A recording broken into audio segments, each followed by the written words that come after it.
Good evening. The time is 6:30, and the quorum of the commission being present, I'll call this meeting to order. The first items are, we have meeting minutes from November 17th, February, I'm going out of order. November 17th, February 2nd, April 6th, and is that it? May 25th. May 25th. All right. I had a note about the February 2nd meeting. Where is it? Thor's last name, I believe, in the minutes, it's only Mr., and his last name is not included. Do we remember what is, Acrely, actually. what is it? Acrely, Acrely? All right. if it's for 90 Pinnacle Street. Yeah. Besides that, if anybody has any other questions or comments about the minutes, please speak now. I have none. All right.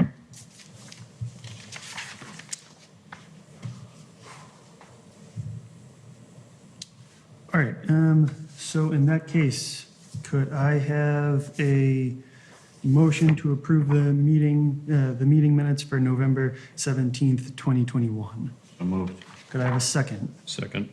All those in favor? Aye. Chair votes aye as well. Could I have a motion to approve the meeting minutes for February 2nd, 2022? So moved. Could I have a second? Second. All those in favor? Aye. Aye. Votes aye as well. And could I have a motion to approve the meeting minutes of April 6th, 2022? So moved. Could I have a second? Second. All those in favor? Aye. Aye. Aye. Chair votes aye as well. And could I have a motion to approve the meeting minutes for May 25th, 2022? Mr. Chairman, I don't have any minutes for May 25th. What do I am. What's that?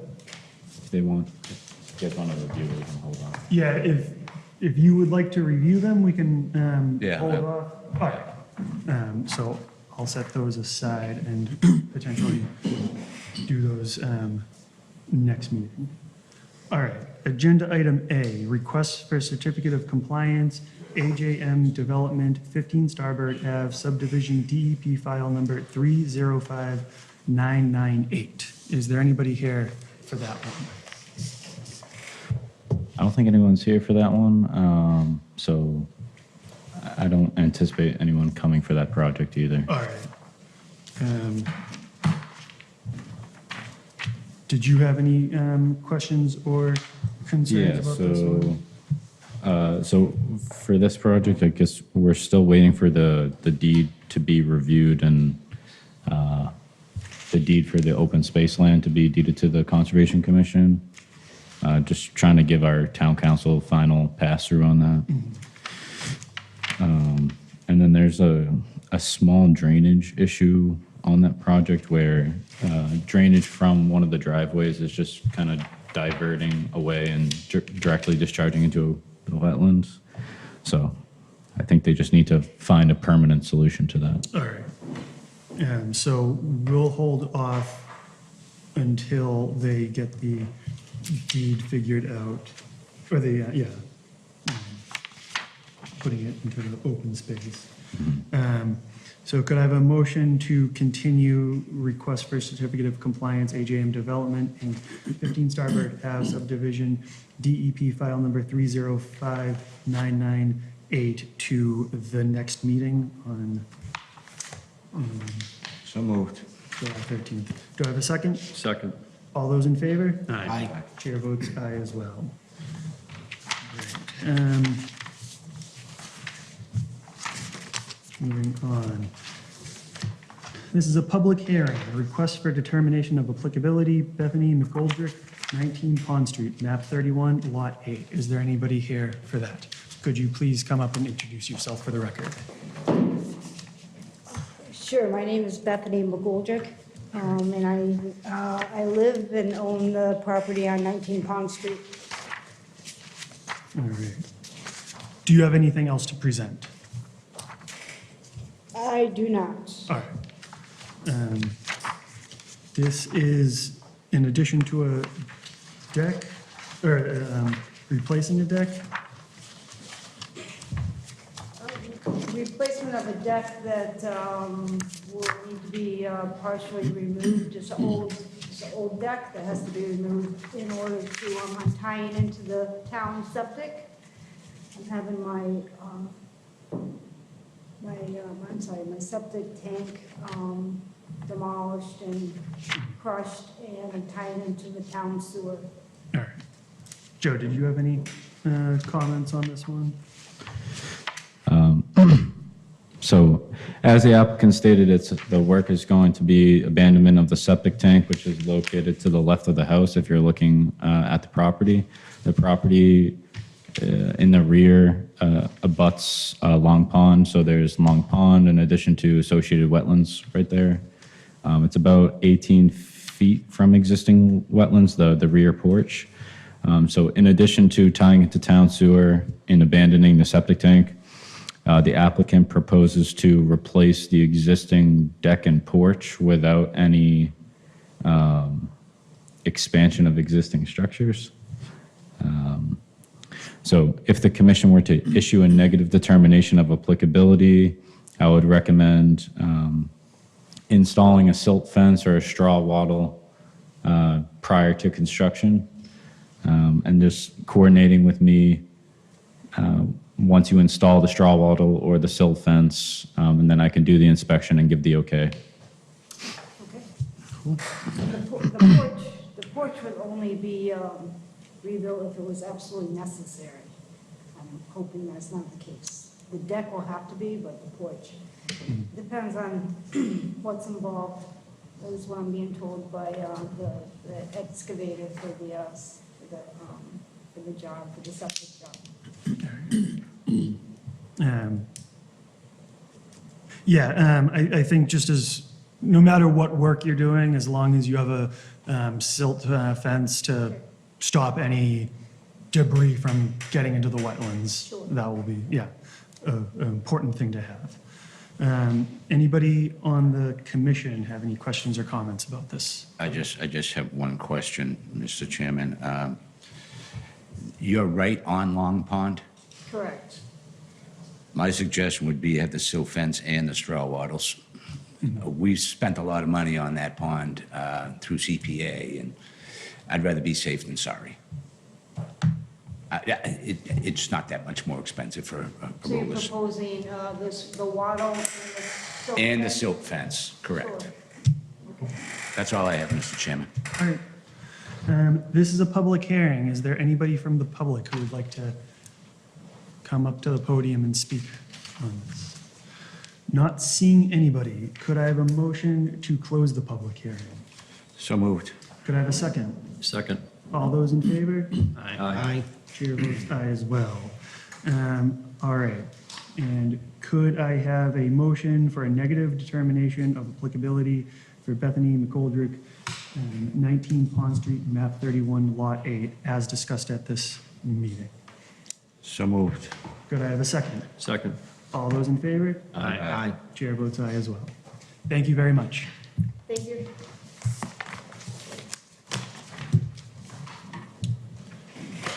All right.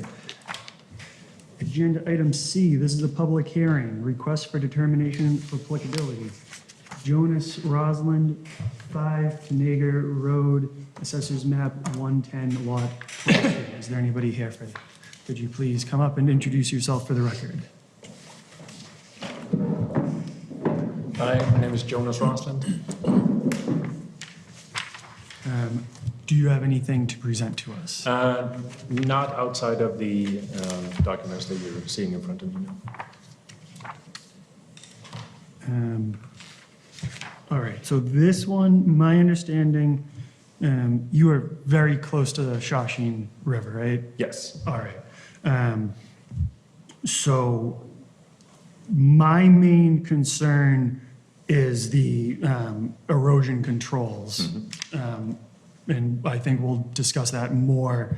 But being so close, we don't know how people downstream or upstream, not that upstream would really be affected all that much, but you never know, how they interact with Shawshene River. So personally, I think, really good erosion controls is going to be important on this one.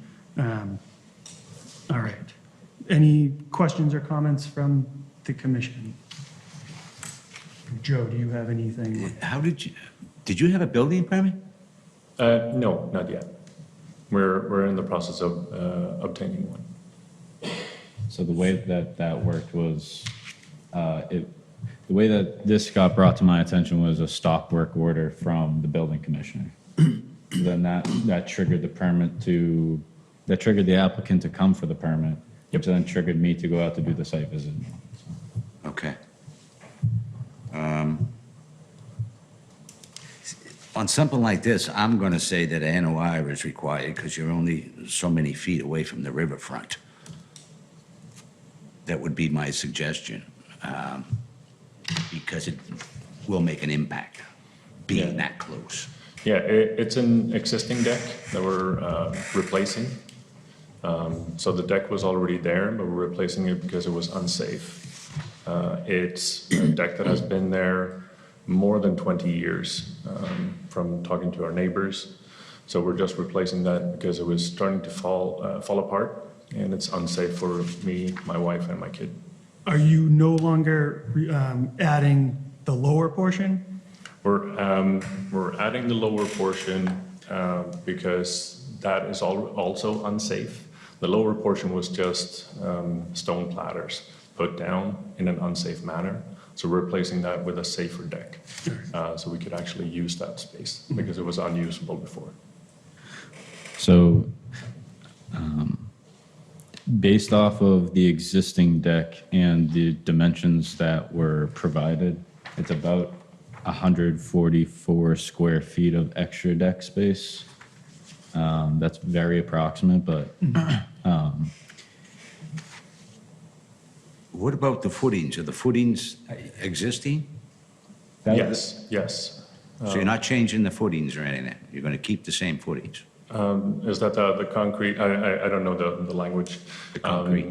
The way that they did this, I don't know. I believe there's one extra footing. Okay. I Thank you. believe based off the photos of the previous and Oh, yeah. in the new, there's one extra footing. There's been no other groundwork done. I believe the groundwork is already done, correct? Yeah. Yeah. So the framing essentially is all complete. So to your point about erosion and sediment controls, I don't even know if there's any additional alteration that's going to be occurring because everything's in place. All right. That would be causing the alteration. Yeah. So to be clear here, construction started and then there was a cease. Correct. Without a Yes. permit. We weren't aware that we needed a Okay, permit all for right, replacement okay. of. So the work deck. was constructed, Yep. work was started without a permit with the proper approvals. Yes. Now we're back here. Yeah, Okay. Exactly. So we're going through the right process here. Correct. And so my notes to the commission about NOI versus RDA was whether, this would warrant an, alteration because technically it's within riverfront, but, it was an existing deck. There's some expansion. So those factors need to be considered when making that decision. But, so if the NOI was pursued, then that's, doing the full compliance of the 310 CMR 10.585, which is redevelopment within riverfront area. So it's just the commission's interpretation of, is this alteration, can this be permitted under a RDA or an NOI? So if it were to be permitted under an RDA, it would have to be it's not being viewed as alteration. Since the deck's getting bigger, I think it's an alteration, so I would vote for an NOI. I agree, I think NOI is necessary here.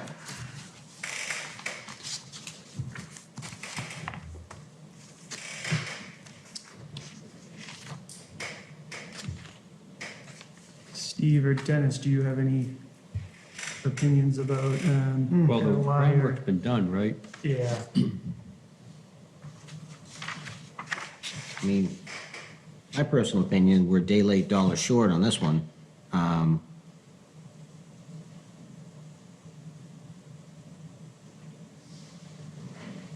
And we're only adding, what was the seems like we're adding,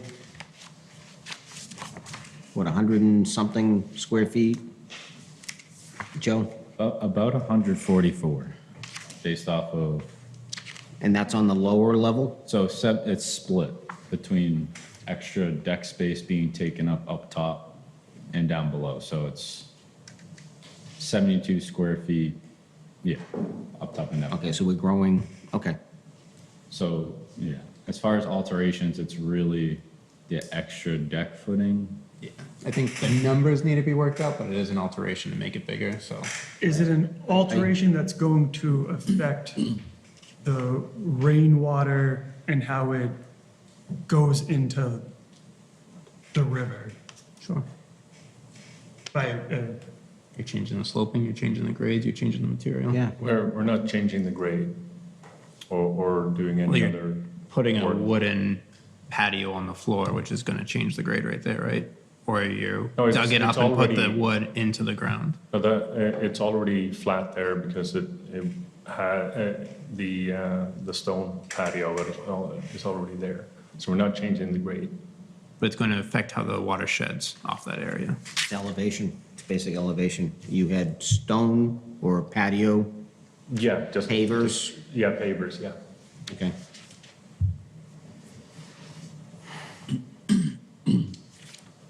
So we're adding, I don't know, a foot maybe above the pavers. all right, so I think we have unofficial vote for 2 people in favor of an NOI, unless somebody is really passionate about keeping it an RDA. I guess I will make the tiebreaker and also go for an NOI. I agree. All right. I absolutely. All right, so any more discussion on this? All right, so this is a public hearing. If there's anybody from the public who would like to come up and speak, now is your time to go to the podium. Not seeing anybody, can I have a motion to close the public hearing? So moved. Could I have a second? Second. All those in favor? Aye.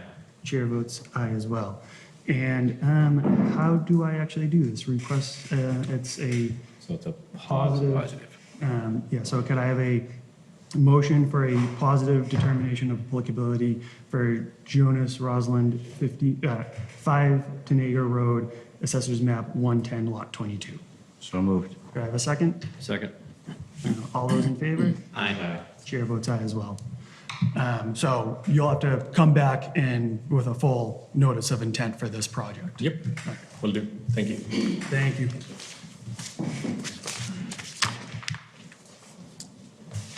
All right. Next one, also a public hearing. Request for determination of applicability, Jocelyn De Pilato, 483 Shawshene Street, Assessors Map 84, Lot 48. Is there anybody here for that? Nobody is here. All right, Joe, do you have any, can you fill us in on this one? Yeah, so this is We just table it until, I'm assuming that they might be here. Maybe we can table it to the end. Sure. All right. Sorry about that.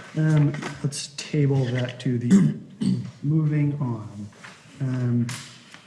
Agenda item E, request for extension of an order of conditions, Tewksbury Department of Public Works, Andover Street, Route 133 and River Road, DB file number 305/1096. Could you please introduce yourself for the record? Andrew Stack, Tewksbury DPW Engineering Division. I'm here to request a 2-year extension to the order of conditions for this project. This is the Andover Street River Road project that is ongoing for the intersection upgrade. There is a wetland crossing near the church at 995 Andover Street. That's part of the project. This order of conditions is scheduled to expire in October of this year. 2-year extension will allow the work to continue into 2024, which is what MassDOT has the project end date scheduled for due to the long time frame that it takes for the utility pole transfers to occur, which need to be done before they can complete all the work. Yep, that's it. I mean, significant work has already been done. It used to be really bad, a lot of potholes. Yeah, there's now. still a lot more Yeah. work to go. The Walgreens driveway is being reconfigured. I know a lot of people are getting kind of frustrated. They see the signals have been up there but not operational for a while, and that's the reason why, is because they still need to do the utility pole work before that can be done. So, But Mass DOT believes 2024, you said? we're trying to get them, that's whenever we ask them, that's what they tell us. They give us the full project time. We're trying to get a more realistic time frame, but we haven't received that updated schedule yet, so. Are we voting on a 1-year extension or a 2-year extension? I have 2 documents. Yeah. The update was for 2. Okay, just want to make sure that that's one. So that just brings up the point I was going to make, was just to remind the commission that there's a COVID permit tolling. So like if a permit was valid prior to the state of emergency and was still valid throughout the entire state of emergency, it's tolled however many days the state of emergency was, which I think is like 430-ish or 450, I forget. But, so this was just to, instead of extending it by 1 year, they would be shorting themselves of that. So it's just to do it for 2 years. Yep, no problem. Any other questions or comments from the commission? I have none. I have none. I'm good. In that case, could I have a motion to approve the request for extension of an order of conditions for Tewksbury Department of Public Works, Andover Street, Route 133 and River Road, DP file number 305-1096? So moved. Could I have a second? Second. All those in favor? Aye. Aye. Chair votes aye as well. Thank you very much. Thank you. Get ready to talk. Oh, yeah. Not yet, not K just yet. All right, we have a series of continuations. Just gonna get ready for this, all right. Start talking. Could I have a motion to continue the public hearing, notice of intent for Karen Skinner Catroni on behalf of homeowners 765 Whipple Road, Assessors Map 31, Lot 57, DEP file number 305-1161? So moved. Could I have a second? Second. All those in favor? Aye. Chair votes aye as well.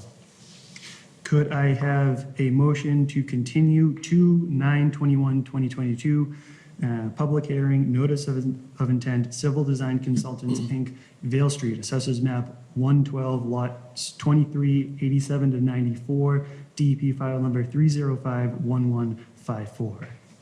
So moved. Could I have a second? Second. All those in favor? Aye. Chair votes aye as well. Could I have a motion to continue to 7/13/2022, public hearing, notice of intent, woodland design of 73 Emerald Court, Tewksbury, Mass. 40 Long Meadow Drive, DEP file number 305-1159? So moved. Could I have a second? Second. All those in favor? Aye. Chair votes aye as well. Could I have a motion to continue to 7/13/2022, public hearing, notice of intent, civil design consultants on behalf of Arnie Martell, 70 Fraser Lane, Assessors Map 25, Lot 86, DEP file number 305-1158. So moved. Could I have a second? Second. All those in favor? Aye. Chair votes aye as well. And finally, could I have a motion to continue to 7/13/2022 meeting, public hearing, notice of intent, civil design consultants on behalf of Arnie Martell, Fraser Lane paving project, DEP file number 305-1157. So moved. Could I have a second? Second. All those in favor? Aye. Aye. Chair votes aye as well. All right. Now, on to K, public hearing, notice of intent, Goddard Consulting LLC on behalf of Rhino Capital Advisors LLC, 30 Commerce Way, Assessors Map 23, Lot 18 and 19, DEP file number not yet assigned. Could you state your names for the record, please? Yeah, my name is Greg DeBona with Polar Engineering. We're the civil consulting on the project. Tyler Murphy, Rhino Capital, the applicant. Scott Goddard, Goddard Consulting, Wetlands Consultant. I'll try to hook this up, and hopefully this should work. Yeah, is there, That's not bad. that is that the female connection? Again, if it doesn't.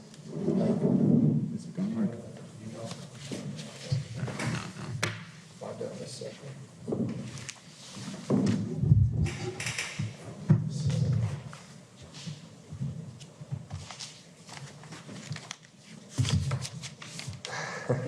That's the HDMI, right? Yeah. It needs a. Need some tape and cut us? Yeah, the female and male converter. Here, you hook it back up how it was. Do you have one big booster update, All right. Promise it was worth it.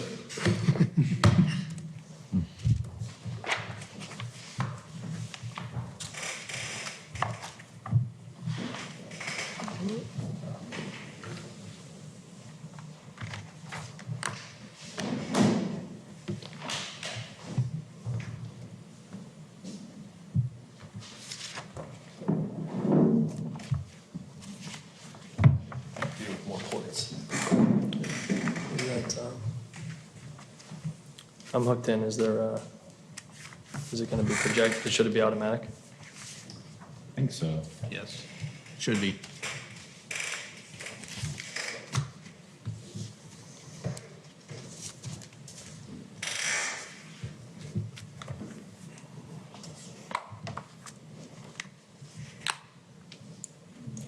I thought somebody was trying it out before.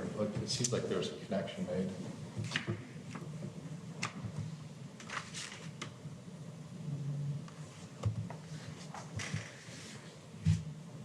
Shaking his head.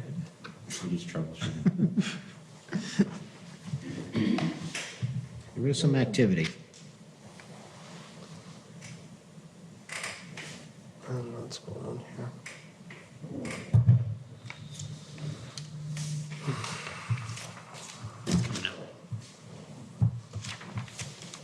Starting it.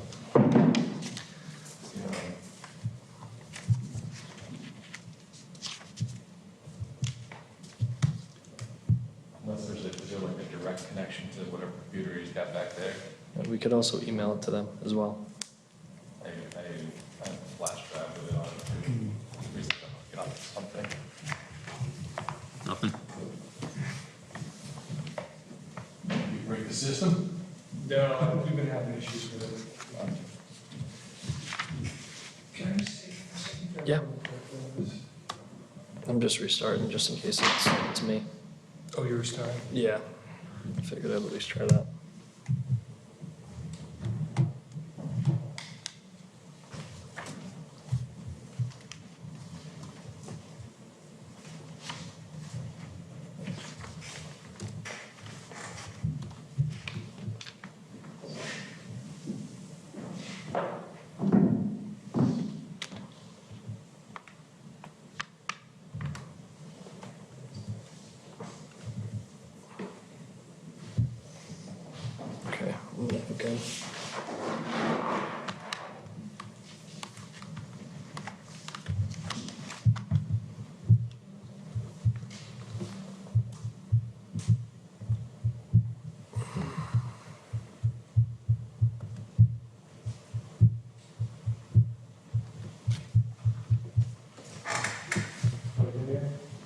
Yeah, got nothing.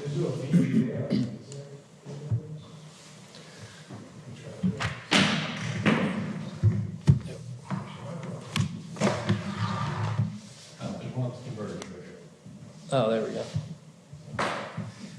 Go back to the original option now that I see that there's a converter piece right here. So I have a VGA on mine. I tried it.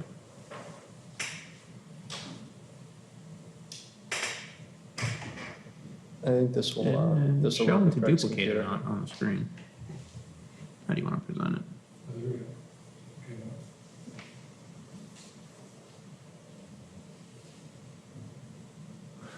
I think if we use Greg's, yeah, it'll work.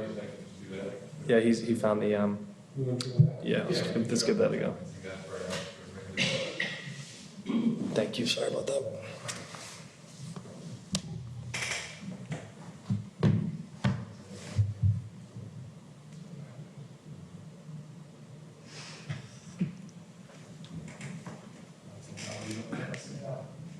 Maybe we should continue on paper.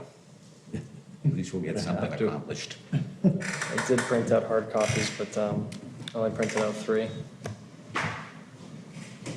Yeah, I apologize, we've been having issues with it. I have a VGA if you want to try it. You said you had a flash drive. You can try it. We'll see if it presents first. See, there should be nothing on the flash drive, so.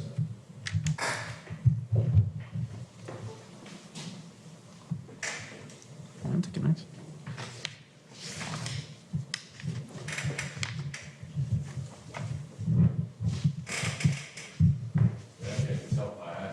I know.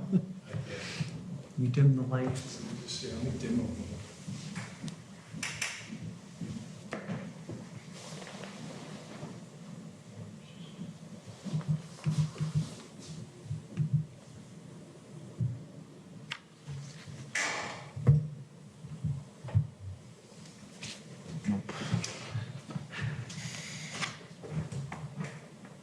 Anything other? Nothing.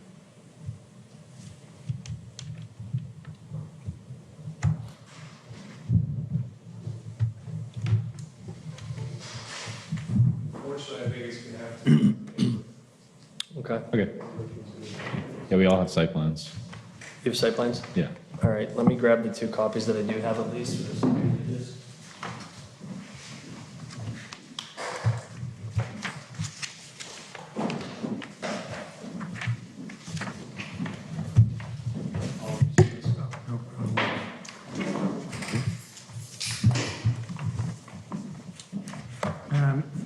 Is anybody from the public here specifically for this agenda item? Are you abutters at all? No? All right.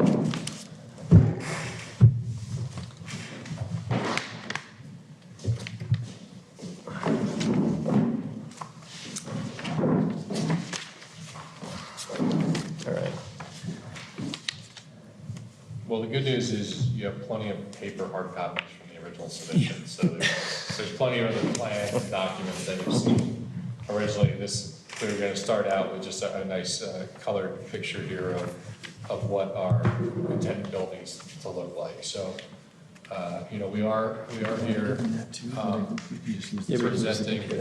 presenting our, so if you guys can share these, you can just use your computer screen, Greg. That's fine. Yeah. So we're, we're basically proposing roughly an 87,000 square foot industrial building. The site is really at the back of 30 Commerce Way. So the site today is undeveloped. It's off a private access point, and really the only way you could ever even see this property is once you get all the way back there to get behind the existing user. So we're gonna go through here, and even though we're tucked away in the back, we obviously are caring about the aesthetics of the building and the looks and the appearance of folks who actually do get to go, especially work there. The team here, myself, Greg DeBona, civil consultant with the project, the Bowler. We got Tyler here with basically the owner developer with Rhino Capital, and then Scott Goddard with Goddard Consulting. We actually don't have Christine or Robert, our counsel, with us today, but that's not a problem. We are going to talk a little bit about our existing conditions. We'll get right into that. We have some slides here, but which if you're following along, that's fine. We're going to talk about our proposed conditions. We have impacts to some existing wetlands, a stream, and basically we're going to walk through all the processes we took to try to mitigate that as much as possible to avoid, but then in the areas where we couldn't avoid, what we can do to basically replace and replicate the wetlands on our property. And we'll walk through that whole process as well. So under existing conditions, the property itself is a little less than 12 acres. Again, it's really a flag lot in nature in the sense that our access point, our driveway, really wraps around to the existing user on 30 Commerce Way. And their main access driveway is what connects us to our property. The rest of our site does not have any frontage, so there's really no way for us to get back to the part that has developable opportunity without going through this small corridor, which happens to have a pocket of wetlands and a stream channel. And I will note that the stream channel itself is really it's a result of the drainage output from the basin. So there's a man-made constructed stormwater management basin that is releasing water that has basically established that channel and created the wetlands as part of how the property on 30 Commerce Way was built. So we do have, there are factors that we took into consideration with this lot, again, because it is shaped like a flag. We have residential properties really to the west portion of our site.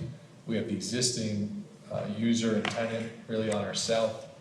And our east side is the side of the property that's all flagged with wetlands and the stream itself. To the north, there's also more woody vegetation and additional areas of wetlands and some additional residential properties. We really took the design of the site of looking at all of our constraints and kind of working our way back to the middle.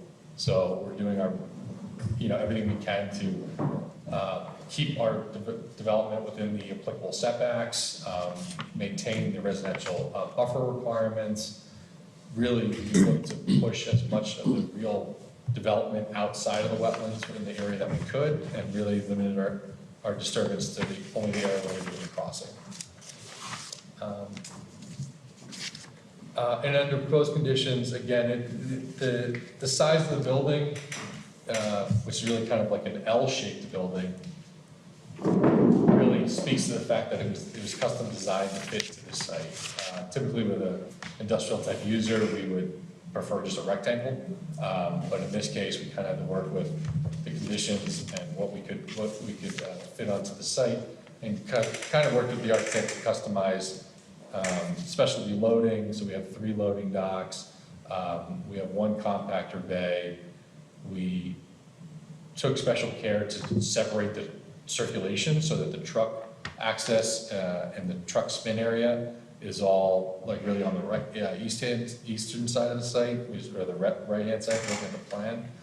And all the employee parking really is now on the southern and on the western side. There is a ring road showed around the building, and that's only for emergency access, fire access. We actually have gates that are blocking either end. So not only will the employees not go around, but the truck access will not go around either. So again, trying to keep as much separation as possible, maintain as large of a buffer from the residential as possible. We were able to keep the site at about 38% impervious coverage. Today, there's no development there at all, so it is an increase, but still below what the allowable limit in the zoning. Yeah, but the site has clearly been disturbed over time. Right? Yes. So there's, we've gone out and done test pits and holes like that, and we didn't have to take down a single tree in order to do so. So there's been a lot of kind of, I would say, prior exploratory type development out there.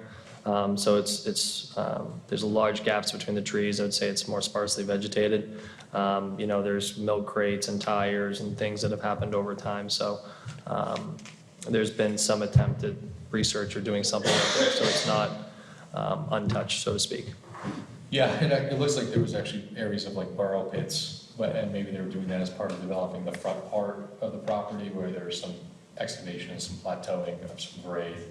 And there's been some stabilization of areas with gravel out there as well. But, for the sake of from a stormwater design standpoint, we just all factor that as basically non-disturbed, even though we know it's been disturbed. Greg, before you move on from this slide, could you just address the access issue? Yeah. What's driving the entrance? And this is, I wanted Greg to get to this because this speaks to why we're proposing the alteration to the stream and the wetlands. Yeah. So as you're looking at the entranceway that comes up from 30 Commerce, that's really at that point where we're showing almost like a split in the driveway. That's truly where our property starts. So that is our access point. We only have about, at the skinniest point, about 75 feet to work with in terms of width between the existing property on 30 Commerce and the adjacent limit of our property line. So we have to basically fish our new access driveway through that opening. And as you can see in like the survey files and the grading, when 30 Commerce was built, they had pretty steep slope, very steep slope coming off of their parking field, really creating that depression, that gully that has now formed the stream channel and the wetlands. And so in order to try to make up the grades and get the earthwork to work out so we can tie in at the driveway elevation, we actually pulled the driveway a little bit further away from those existing parking spaces. But in doing so, we still have the wetland areas that we have to fill, and we have the stream that we have to relocate. And basically the approach we took, especially on the stream channel itself, was try to do as minimal change as possible. So basically we took it from the point where it comes out the head wall of the drainage pipes and then just diverted it from that point. So we're leaving the current storm pipes and the discharge point to the way the basin functions today, and we're just moving the stream channel so it runs directly along our driveway. And then it ties back into the same point that it was before making the alteration. Yeah, because I think what's deceiving about the site is that what you or the average person may think is the parking lot or beginning of the parking lot for 30 Commerce Way is actually Commerce Way itself, the road. So it's a, the site that what we're looking at, and I see you out there, it's the proposed condition slide. So you can kind of see the road there and you can see it on the survey pretty clearly, but to the average eye driving by or going to 30 Commerce, it may just look like a parking lot, but it's in fact actually Commerce Way The itself. lot lines are not clearly marked. Or anything. No, it wouldn't look how it looks in the field necessarily, so that's an actual road. And that's where our frontage lies and that's what we're connecting to. And Greg, is it fair to say that there's no other access to this property through other means? This is our only opportunity to get in and out of the site. Absolutely, this is it. Yeah. This is how it was subdivided off. That was the only frontage and access point that was provided. That's right. So the next slide we had, if you're following along with the I'm tracking with this presentation on this. is really the buffer overlay exhibit. And again, these are all the same lines that are part of the set. We put a little bit of color in there just to emphasize where this falls.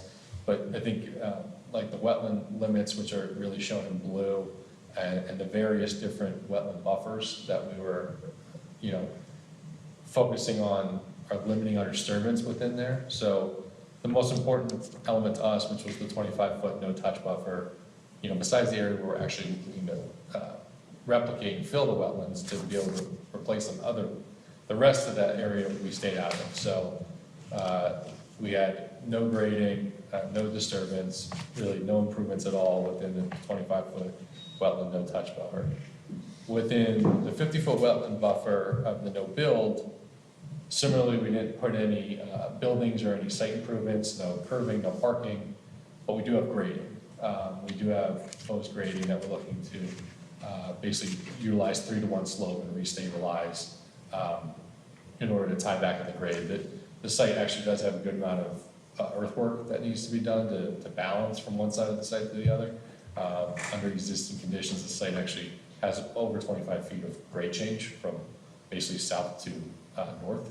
So to kind of factor that in, and of course the residents are actually further up, so the adjacent residents are much higher, and so it kind of runs to the back, but then also runs down to the wetland area. So again, we respected that buffer as much as we can, but understanding that we had to do some disturbance that we can restore, but had to do it in order to tie in the grading. And then we do have improvements itself within just the general 100-foot buffer, which does include areas of part of our driveway and part of that emergency access way. If you're seeing the colored version, you'll see there's some areas highlighted in yellow, and that's the area where we're basically proposing the wetland replication, and we're replicating at slightly greater than 2-to-1. So, you know, we're looking to enhance beyond what we just took out, and also do it in areas where it's more beneficial for basically the other wetland features, and not just the wet area that directly adjacent to the stormwater discharge point. So it's really further deep into the wetland itself.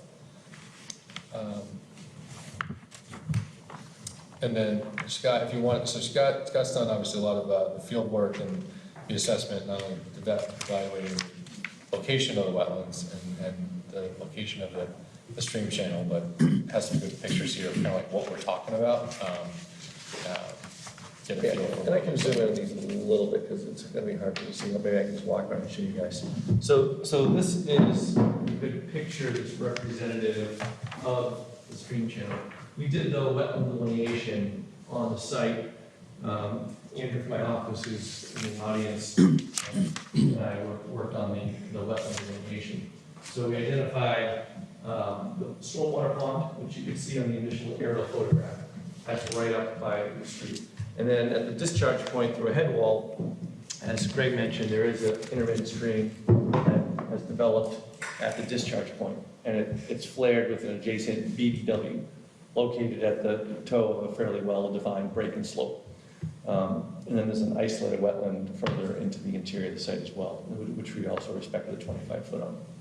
So the pictures here are indicative of the impacts that we're seeing for the industrial nature of the area, the dumpings that have happened. There's a heavy intrusion of invasive species. So it's somewhat of a degraded wetland situation out there. Yeah, there's a lawnmower sitting in it. I mean, it's, you know, it's For sure. there's a bunch of junk there. And so that plays into our analysis of the appropriateness of altering the area. You know, it's man-made nature in the first place, and then the subsequent alterations that have happened by the nearby use. So the purpose of this was to show the degraded nature of it. So outside of the buffer zone work that Greg discussed, where the building is situated, and a lot of the work is situated in buffer zone, the purpose of this NOI application, I think, highlights the impacts that are direct to the resource area. What drives this impact is the limited access that we have through the limited frontage. So in terms of alternative analysis, we don't have other viable options to obtain access to the site. So we're limited to this location, and so within the footprint of this location, the purpose is to keep the impacts as little as possible.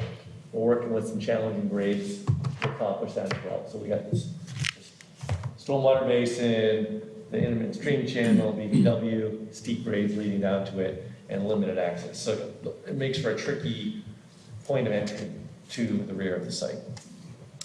So what we proposed to do was to this is the site plan that was displayed earlier. Now just kind of a zoom in of what's existing versus proposed in terms of the bank of the stream channel. So we're talking right about 200 linear feet of intermittent stream channel.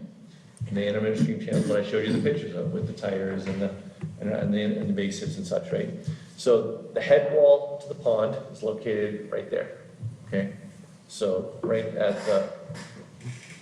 that point, if you go into the field, you'll see physical structure head wall out there.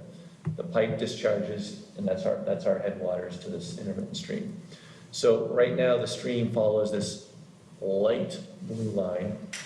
Okay, that's its current path, approximately 200 linear feet. We want to maintain the hydrology because this is what feeds the rest of the wetland system going back here. So we can't propose, from a wetland science perspective, just cut it off. Or we have to maintain the ability for the water to move from point A to point B. Furthermore, when you propose to alter bank, the objective, rather than just pipe it, is to maintain and replicate and restore the bank function as much as possible. It's not like BVW where you have a mandatory one-to-one, short of a limited project. Bank doesn't have that. You're not required to replace bank at a one-to-one ratio, but you are required to attempt to replace bank at a one-to-one ratio. So we have access coming in here. It's going to be a retaining wall to hold the grade back. And what we can do is redirect a swale along the toe of that retaining wall to take the water and divert it from here over to here, right? So we'll basically maintain the full length effectively. I think we're off by a couple of feet, but not much. And normal course of water, the same flows and velocities and cross-section of stream channels will all be able to be restored in this redirected location. It's largely controlled by the stormwater structure, so that we don't expect there to be added flows that are going to change the dynamics of the stream as a result of this development or anything like that. It's really just taking what's there and moving it over here. Now there is going to be a new embankment with a vegetative program adjacent to it with native vegetation, but not just that stream channel we're altering, adjacent to it. So where this light blue line is right here, on both sides of it, we have some fringe BVW that is developed. It's not great BVW, it's not wonderful BVW, but it is BVW. It has hydric soils, it has the hydrology supported by the stream channel, and has a dominance of wetland vegetation. So the number of square feet of wetland that we're altering is like 3,900 square feet, something like that. So shy of 4,000 square feet total alteration of BVW. We don't have room to replicate that BVW right near the stream that we're relocating because of the steep grade. There's just no way to get that 3,000 to 4,000 square feet of needed one-to-one replication in there. So we looked at the rest of the site, said where are we going to have good access adjacent to the wetland that we can get not just one-to-one, but somewhere is greater than one-to-one. Well, obviously, we're going to plant it with native species and things, and it's going to be removing those areas that are largely dominated by the invasives. So here's our subject project, okay, the building that's going in, that's that light area right there. We have the parking lots around it. The BVW is tucked up here in the woods. So we identified two locations that are going to be reasonably close to our construction area, that we should be able to get machines in there, get access to the edge of the existing BVW, pull the grade back, and create a successful wetland replication area. We split it into two spots so that we could get greater than one-to-one. It's a close to two to one ratio. If we didn't recognize the 25-foot buffer zone post-construction, there's probably room to get one-to-one in just one location if you didn't want to see us do it in split locations. Like what I mean by that is we could probably get the 3,900 square feet in just here or just here. But then we might not have the full 25-foot separation post-construction. So that's our proposal to provide something that's larger and better than current existing conditions. Yeah, Scott, I'm sorry, when you talk about these two locations, when you selected these, I mean, the sort of methodology behind picking these two locations was to create a continuation of existing wetlands, right? You're kind of, looking at where that line is and kind of infilling it reasonably while still respecting the 25-foot buffer that would be created from them. No question, right. So, Yeah. so these wetlands are immediately adjacent and will be contiguous to Right. the existing BBW that's out there, and it will function in the same manner as the ones that are out there. We would be on site supervising all this work per the restoration and replication protocol documents that were submitted with the notice of intent, both for the stream relocation and for the wetland relocation, and giving regular reports to the commission of the progress, not only during construction, but post-construction monitoring. We do this on a regular basis and have a very high success rate with these. I think this was the stormwater management piece, right? Yeah. That you wanted to hit on? And I don't think we'll have to go through it too long, but I just wanted to emphasize some of the stormwater management features. We are meeting all the criteria of the town regulations as well as the state regulations. We have a large above-ground stormwater infiltration basin that's going to be proposed in the north end, as well as 2 underground infiltration basins, one in the basically the truck court area, and then one in the parking lot for the employees. Because the site under existing conditions really has so little like actual development on it, but we have really good soil here. We're really treating actually a lot more and getting a lot more infiltration than what's even required under the regulations. So our numbers look really great as far as our TSS removal, our phosphorus removal. I mean, we are really handling everything that could be asked of us from a stormwater management perspective. So we feel really good about the design. We've had conversations with the engineer, so we're feeling like we're on the right path here.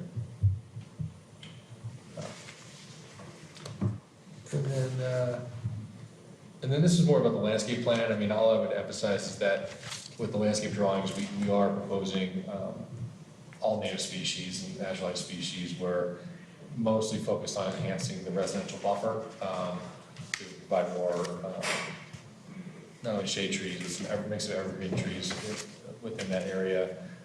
We are, again, very isolated out in the middle of nowhere, so the only other landscaping that would be seen is pretty much some employees. So, you know, we landscaped the islands, and we did put a nice mix of evergreen deciduous shrubs, flowering shrubs, things that would actually, you know, emphasize back to the pollinators and things that are adjacent, and, you know, use adjacent to the wetlands. So we were pretty specific with all of our plant species to make sure that all tied in.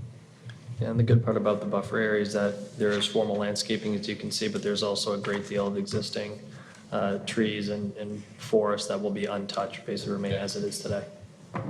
So you get a combination of both. Greg, what page are you on here? On your- It's pretty much at the very end. I mean, at the end, very end. Tip the screen. Oh, so you see what it is. Yep. It's the second to last page. And I will say that, I mean,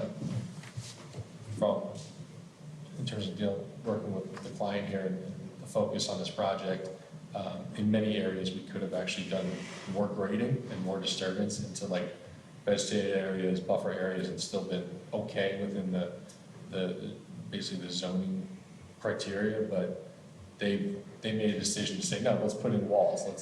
Let's cut off our disturbance and make our envelope smaller, which a lot of my clients honestly don't do that because they're focused more on money, but they were very cautious about what the impact would be to the buffer and to the adjacent residents. And that's why we have a pretty large, like really cut wall along that residential buffer so we can maintain as much of that vegetation on the high side as possible. And that's pretty much everything we have to cover. I apologize if this took longer than probably desired or expected, but Yeah, apologies about there's that. a lot that we want to Not having cover. It's this. a very complex site, but we really believe it's a nice enhancement to the property and nice development in the town. So we just but we're open to hear what you guys have to say and any feedback. We are aware that we don't have an official DEP tracking number yet, but we expect that to be forthcoming very soon. Yeah, this is going to be my first comment Yeah. that we can't approve anything Yeah, understood. tonight, but yeah, and the amount of stormwater stuff you were talking about, like you said you were in contact with the town engineer and stuff, Yeah. so that will, I'm sure he'll have some comments, or if Sure. he hasn't already Yeah. provided them and stuff. Is the project bigger than an acre? Yeah, yes, Yeah, okay. yeah. What is the warehouse going to be storing, do you know? Is it, It's a It's, spec building, it's a right? spec building, but it's non-hazardous. So we commit to have non-hazardous material storage, so it that could was, be. that was my concern. I didn't want it to be a chemical company. No, we basically commit to making sure the building does not receive an H code classification from the building code. Okay. Thank you. Any other questions or comments? Joe, do you have any questions or concerns? Yeah, so I'm still reviewing the project in its entirety, but I think your point of the alternatives analysis, I think that's adequate. I don't see any other access. I don't see any, I understand your points of, trying to avoid it, but there's really no other way to place the roadway there. I did review the wetland replication and the stream relocation plan. I thought that was pretty thorough. I guess my comment on that is that I like the idea of providing an as-built within the month or two following completion, and then just good coordination with me just for like when you go to start that, when it's finished, just so, because that's the important piece that we care about. For sure, obviously, so. yeah.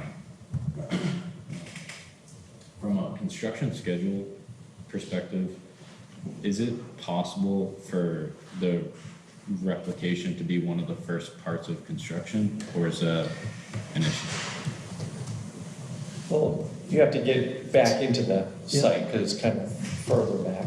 Yeah, So if you but think- because of where they are, it's not gonna, whether it's vice versa, whether us impacting the replication impacting the project while it's under construction, the locations that you selected, I don't see as an issue. I think it's more just time of year. But is it going to be challenging to get machines back there until we build the access road to get in? Yeah, that's what I'm saying, is once we actually start the construction though, whatever phase of construction, whether it's month 2 to month 10, I don't see a problem. It'd be, at that point, we'd be picking what's best for the time of I year. think the crossing has to be at least roughed in to get access to the rear site. Yep. Then once we're back there, Yes. then that could be done as an initial Yeah. step.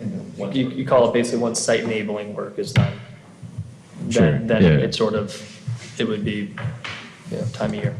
Yeah, so the idea behind that comment is to transform that into a condition within if an order of conditions were to be issued, and to ensure that that gets done and it's not left as the last step of a project. And if you guys bail out, then now we have 3,000 square feet of wetlands lost.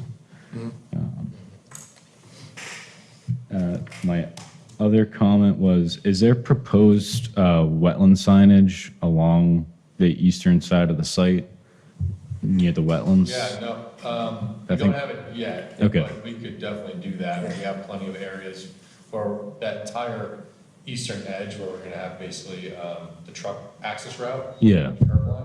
There's like guide rails and. Oh, okay. and walls that entire way, but there's plenty of areas there to post Okay. things along that section that would say, wetlands beyond, no touch buffer, stuff like that. We did that at a project in Billerica. Those came out well. We had no snow dumping, and then is also a notification for the wetlands. And then we also got a comment from the planning board. We currently do not have any signage plan. So the planning board submitted comments yesterday and said, you need to submit a signage plan. So Okay. let's just make a note to include that as part of that, so we can submit that to the Conservation Commission as well. Okay, and the snow storage was one of my other comments, and where is that proposed? Or We do you know? actually do have two defined locations. Okay. Both are, there's one area that is adjacent to the truck's turnaround area, but it's pushed up against really that lawn area adjacent to the building. So we use that area just off of the, it's called the fire access road. There's like a little triangular pocket. And then the larger storage, when you look at where the main front entrance is, there's like almost an S shape in our retaining wall. The entire purpose of that is to create that snow storage mound right there. So we have a whole section there of flush curb, and an inlet in the middle of the lawn so that we can use that whole area for snow piling. And we have a site plan where it's specifically called out, and so if we don't have that, we can make sure we get that to It's you. on 303. Just gonna say.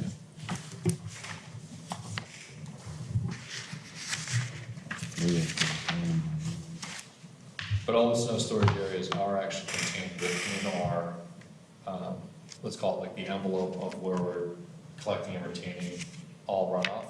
So any snow melt, the stuff can actually get back into our system and go into our basin. There will be no runoff stockpiles that will be like downslope to the wetlands directly. Okay. Yeah, I see it here. I prefaced everything with saying I didn't complete my review, so. It's all good. Not a problem. It's not that obvious on there, yeah. Let's see. Then the last thing was if the commission wants to decide on a third-party review for the wetland delineation for the project. Regardless, I'd like to walk the site, whether that's, if you want to join or not. Yeah, I mean, I'd be happy to walk with you or Andrew from my office to walk with you. Sure. And I think you'll find it to be fairly well-defined. Okay. And I defer to you on this, but maybe we walk it first. And if it's agreeable in the field, It's fine. we might not need a third-party peer review, or, you know what I mean? Are all wetlands like just kind of toe a slope thing, or? Yeah, I mean, there's well-defined slopes through most of the areas, so I think you'll Okay. find it's pretty clear. Do you have Okay. flags out there currently? Yes. Okay. Yeah, there's a lot of flags out there, actually. Yeah. So maybe outside of the meeting, you can just shoot me an email with some time. That works for me as long as that's. Yeah, I was gonna Yeah, I think suggest that's that a you go out. and- Good idea, right, before we bring in a third party. Yeah. That works. And I guess this is just came to my head, but was there a wildlife habitat evaluation done just for? I know there's certain thresholds that trigger that. Right, so we could and perhaps should include one for the greater than 50-foot of bank alteration. So that's something that I can supplement the application with. Okay. I've reviewed it for natural heritage and those types of things as well, so there's no natural heritage overlays of any kind. Right, it's not a rare species habitat. Right, Yeah. What right, he's no, asking he's about- asking other habitat, Yeah, yeah. under the Wetland Protection Act. Yeah. Is bank alteration thresholds. Yeah. Greater than 50 feet or 10% of site. And yeah, based off of your description of what the wetlands are, as far as there's a bunch of trash there and stuff. I'm I'm sure. expecting it to be more of an administrative, check off the box kind of a task, to be honest. But I will provide that for your files. Other than that, I have no other comments for now. All right, anybody else on the commission have any questions or comments? I am good for now. There's a lot to digest in one Yeah, meeting. I think it's a nice presentation. Yeah. Just a quick question. The storm tech in front where the loading bays are, what's the design storm for the overflow out to the wetlands? So everything, so we meet all of our projections, everything all the way up to 100-year storm event. 100 year? For any relief points, the overflow, there is depicted drainage pipes with riprap. Correct, yeah. I was just curious how often that would activate. Yeah, it would be over 100-year events, yeah. And actually, it's worth noting that like our actual, the infiltration that we're modeling is we're doing less than 9 inches per hour, but the actual field data we were getting was like greater than 20 inches an hour. So there's a good chance that this thing, once it's built, it will actually drain more into the groundwater recharge than worrying about the idea of the overflow of greater than 100 years old. Yeah. So, yeah, we have a lot of kind of like belt and suspenders approach on our stormwater approach for this. All right, so this is a public hearing, so I will open it up, go up there, literally say whatever you want. Can't stop you. You'll have another option in a couple weeks. All right, and I'm not going to close the public hearing because it has to continue on until the next meeting. But if you guys don't have anything else to present, then I will take a motion to continue this notice of intent. Do you have any idea, is 2 weeks enough, or should we go 2 meetings out or anything like that? I feel good about holding the July date, because we will be in front of the planning board next week. All right. And if, as long as we can coordinate like a field walk in the next 2 weeks, I think we will have enough to not feel like we're wasting people's time to come back. All right. And if for some reason something goes wrong, we somehow don't get our DP number activated by then maybe, we'll reach out and ask for an extension. For your signage plan, we also have our own signs. Oh, that's one already. There you go. We've been in the process of doing that. Signage markers for you. And that might, I guess the snow storage, it might be a good idea to have something along these lines for protection, and then maybe not everywhere, but anywhere that it looks like somebody might dump snow. Yeah. Have extra signage to say, don't do it there and stuff. Should you have like a detail for those that I would call out on the plan, so that, like, how do we spec that? Yeah, is it like a PDF or something we could put in the plan? I mean, you probably have the closest thing to a detail. Even if it's just an image, honestly. I'll get you some image and put it on there. So, Okay, yeah. Yeah. cool. I can- I'll get the image. Threw you in front of the bus. Right. All right. Could I have a motion to continue the notice of intent, Goddard Consulting LLC on behalf of Rhino Capital Advisors LLC, 30 Commerce Way, Assessors Map 23, Lot 18 and 19, DP file number not yet assigned, to the next meeting on July 13th? So moved. Do I have a second? Second. All those in favor? Aye. Chair votes aye as well. All right, well, see Thank you you. then. Thank you. Good luck at all of your other meetings.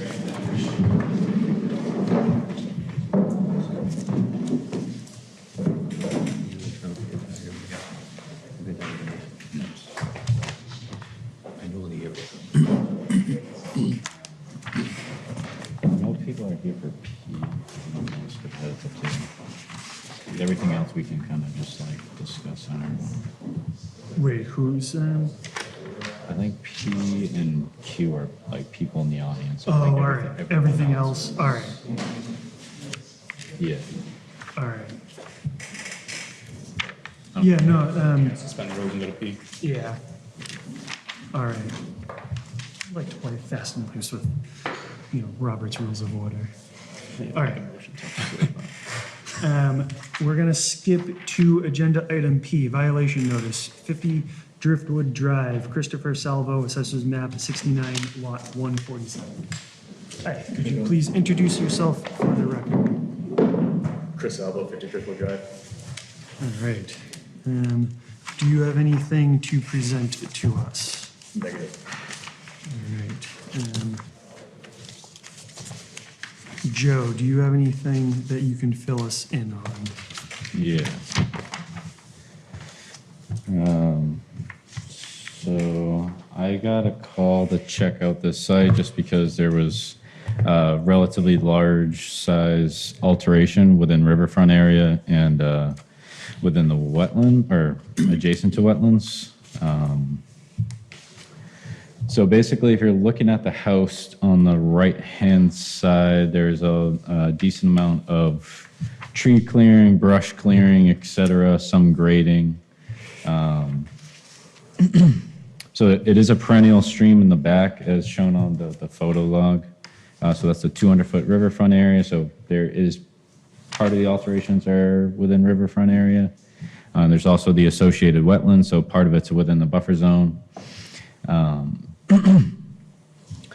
So what stuck out to me was the deposition of like logs, tree debris, soil. It kind of came out as like 3 finger-like projections from like the natural grade into a wetland area. So it's actually in a wetland in some portions. I got as shown on the first photo in the photo log, there's also the 100-year floodplain, which based off of this is 120-ish feet away. And I did a measurement, and the the area of alteration goes to about like 95, 100 feet, so it's seemingly outside of the 100-year floodplain, except for the areas of the finger-like projections into the wetland area.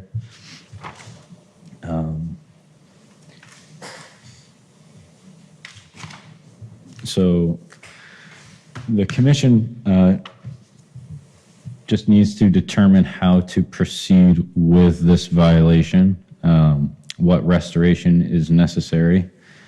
So for example, for the 3 finger-like projections that break the original topographic character, just removing all of the, that soil that's been placed there, removing all the logs and brush, placing that offsite outside of the buffer zone. And, you know, maybe I do another site visit, see if it's regrown or if there's seeding that's necessary. In addition to potentially permitting what has been done in the buffer zone. All right.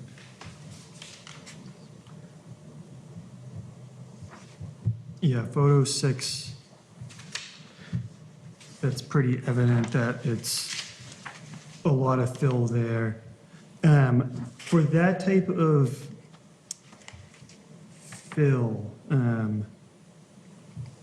how is that going to affect the trees? Is that a issue kind of raising the land around it? Is that going to cause any dangers, you know, any dangerous situations or anything? As far as like the stability of the trees go? Not that I'm aware of at this moment in time, but yeah, it is a decent, you know, break and change in topography. So Joe, was any work done within the, any of the 100-foot or 50-foot buffer zone, or is this all outside of all the wetland buffer zones, the work done, or is it the debris thrown into the buffer zones? It's just tough to tell by the yeah, pictures. So there are like 3, like I said, finger-like projections that are in a wetland. Which picture? It's photo 4, photo 3. So it's the debris was thrown into the wetlands. Seemingly, yes. But the reason why it's a finger-like projection is because there needed to be like a foundation of material that a skid steer could go on to dump the tree debris. If that makes sense. Like they, So they built access to put the debris in there? Correct me if I'm You wrong. put, Oh, so I rented a machine and I just pushed the debris from the side yard. Mr. Chairman, I think the No first thing fill we or have to anything, do everything's is brought in. get a delineation. delineation. I mean, we're looking at pictures of logs and I can see the river in the background. Yeah. But we need some type of plan with delineation marks and wetland flag marks on it. I mean, So we just, know exactly what we're looking at. right, just as like photo 6, it looks like the earth has been brought up 3+ feet around those tree bases.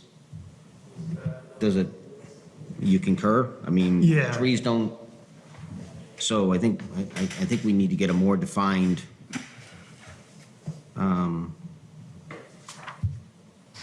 plan of what exactly has gone on. Photos are cool, but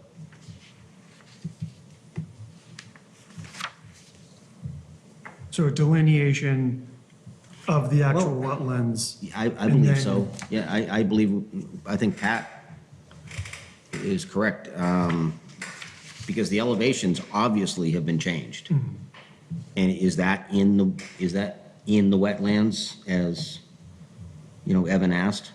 That's why we need the delineation. Yeah. Yeah.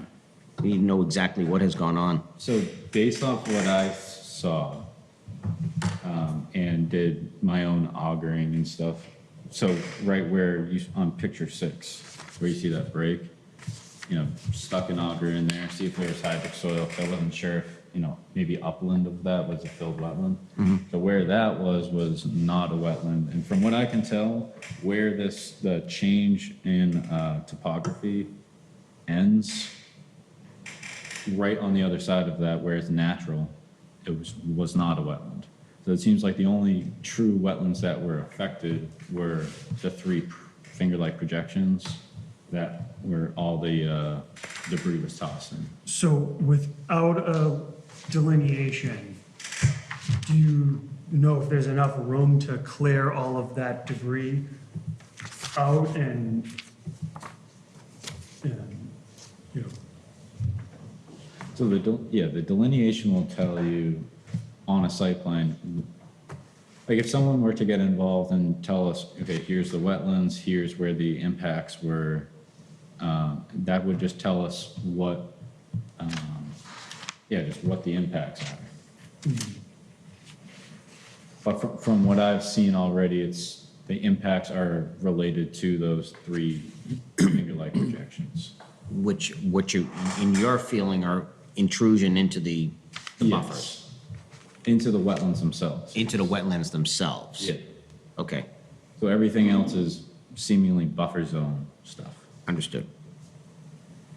all right. So the delineation would tell us where everything is, but it wouldn't answer the question of what needs to be done to rectify the situation. Because in light of that, I think just getting all of that debris out of there, like that's the first step is. Correct. The logs, just clearing all that up. But then the fill that's, like shown in 5 and 6.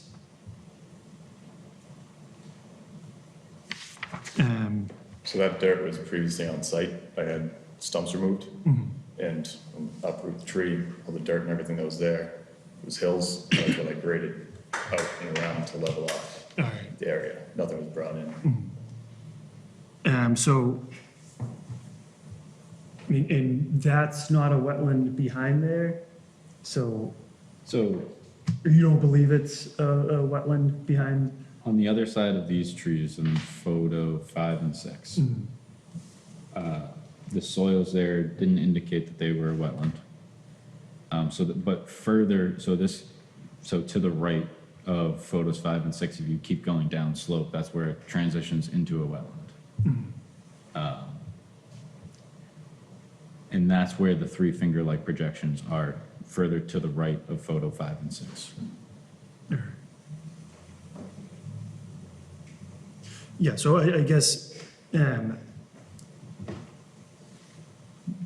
does the Conservation Commission have jurisdiction on that area graded right there?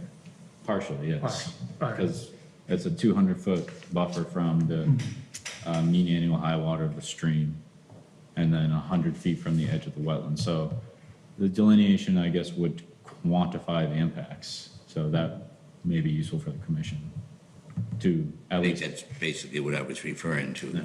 You got your river here, how far back is the house? Where's the 100-foot, where's the 50-foot, where's the 200-foot? Okay. That's where I was going with it, because you can look at the picture and say, Yeah. well, it doesn't look like wetland back there to me.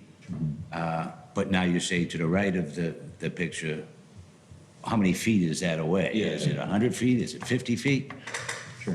So I think agree. that would be Right, I the agree first with step. that. I think we need to define it, and then we're gonna know where we intruded and by how much, into what area.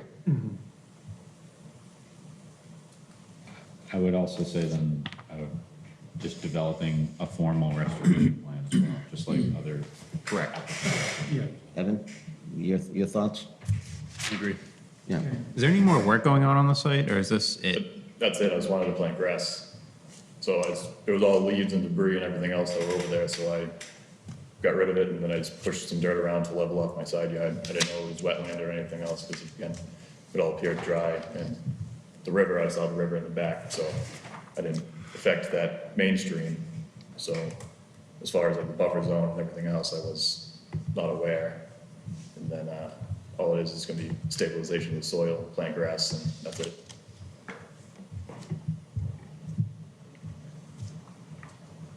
All right, so, So delineation of the restoration plan? yeah. And the restoration plan would include getting rid of the debris that's currently in there. So Does one have to come, does that step have to come after? I think the process is a consultant getting involved to do at least visiting the site and developing the restoration plan and the delineation. That's what the commission is referring to. So that delineates all of the wetland resource areas, the river area where the Conservation Commission has jurisdiction.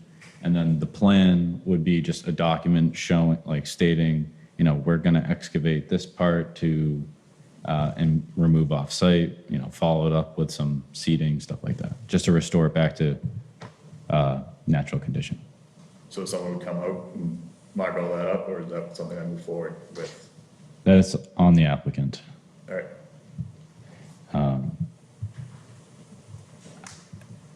So in this circumstance, for me, I'll transition this from a violation notice to an enforcement order, just so it's more,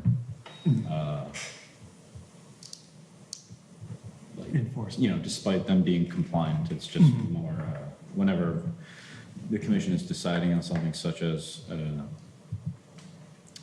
restoration plan, it's better to have it in an enforceable document. All right.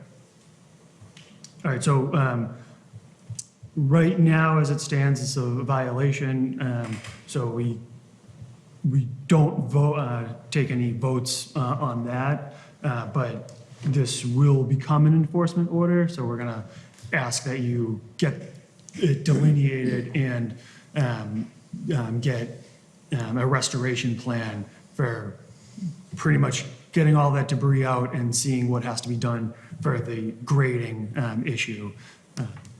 So I think you can vote on, and then, like, you can create the enforcement order right now, just with, and I can draft it up. That was, it's not ratifying it, though, it's just creating it and signing off on it.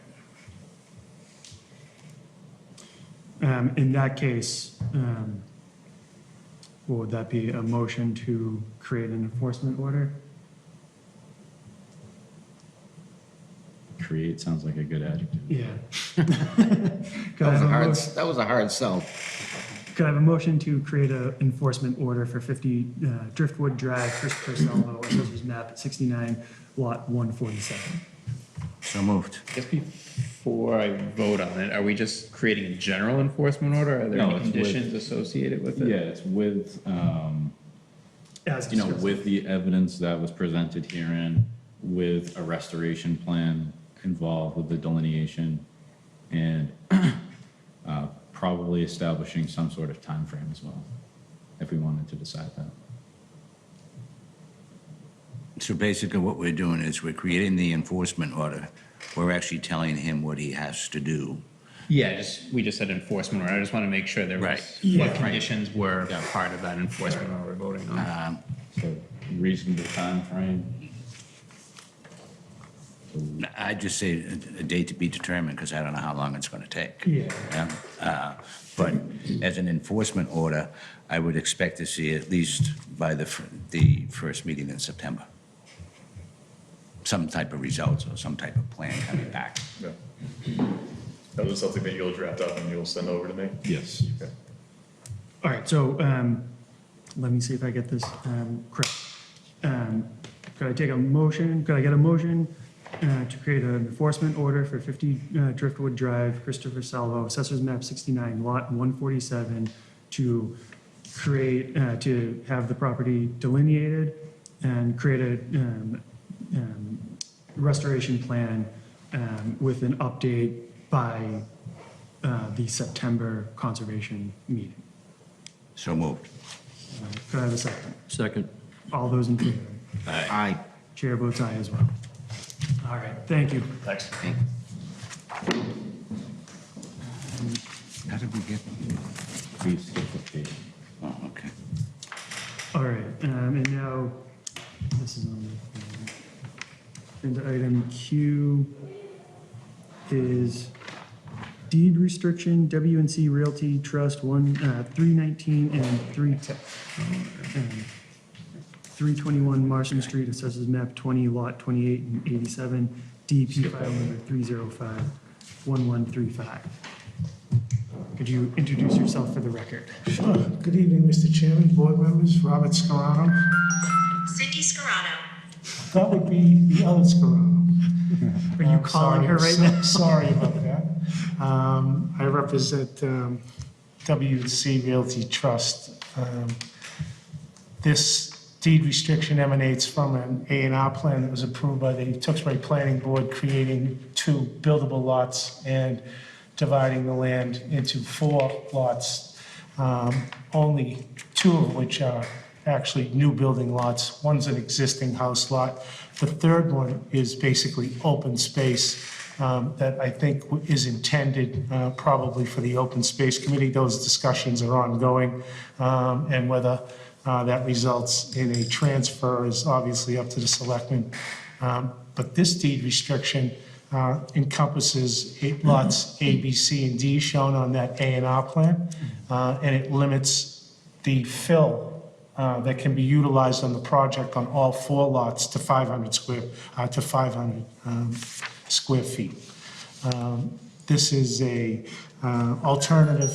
Cindy Scarano. This is an alternative to the 401 quality cert and filing this restriction in perpetuity. It runs with the land. The selectmen have already looked at this and approved it generally pending your signature. So that's where we stand with the restriction this evening. We did send a copy of the restriction to Mr. Fontaine. I think he's reviewed it and is satisfied with its contents. So we're looking for your assent tonight and a signature. All right. Any questions or comments from the board, from the commission? Joe, did you review it and are you satisfied? Yeah. I like the quality control. So yeah, I did review this, and this was actually brought up at a previous Conservation Commission meeting way back, maybe in early 2022, late 2021, where the deed restriction is in place in lieu of a 401 water quality certification, which is not under the Conservation Commission's jurisdiction. It's under separate regulations. So the deed restriction functions as a mechanism to permanently protect wetlands on lot A, B, C, and D of the subdivision so that no other wetlands are filled within those lots. And so the order of conditions that was issued for the project was limited to 500 square feet of filling of wetlands. They're replicating 1,000. So after reviewing the deed, it does that. It prevents any other fill from going into those lots. It's in perpetuity. And it really it is under Mass DEP's jurisdiction to review it, but it would still help that the commission kind of gives their okay. My only question is the 500 square feet of fill. That's a one-time thing, or is it 500, at a time? Could they potentially? It is 500 in total for lots A, B, and C, and D from here on. Cool. I don't have any other questions or comments. If anybody else I have none. does. I'm good. In that case, could I have a motion to approve the deed restriction for W&C Realty Trust 319 and 321 Marston Street, assessors map 20, lot 28 and 87, DP file number 305-1135? So moved. Do I have a second? Second. All those in favor? Aye. Chair votes aye as well. Thank you very much. Thank you very much for your attention.